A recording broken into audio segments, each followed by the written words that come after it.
Open a kaleidoscope of colors and unleash your creativity as you read, create, learn, play, and connect your way to prizes and discounted activities all summer long.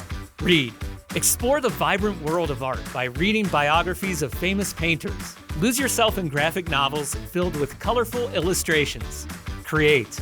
Paint or draw your interpretations of scenes from your favorite books, or gather friends for a coloring book party, crafting vibrant bookmarks and posters. Learn.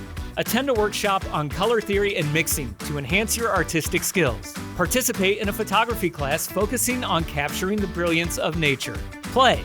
Organize a scavenger hunt in your local park, looking for objects of specific colors, or set up a series of art-related challenges and games. Connect. Join a local art group or visit a gallery with a friend. Share your art projects online and inspire others, creating connections through your shared love of color. There are unlimited ways you can read, create, learn, play, and connect as you color your summer with fun and learning. Start your colorful journey now and find more ideas at bcountylibrary.org/summer.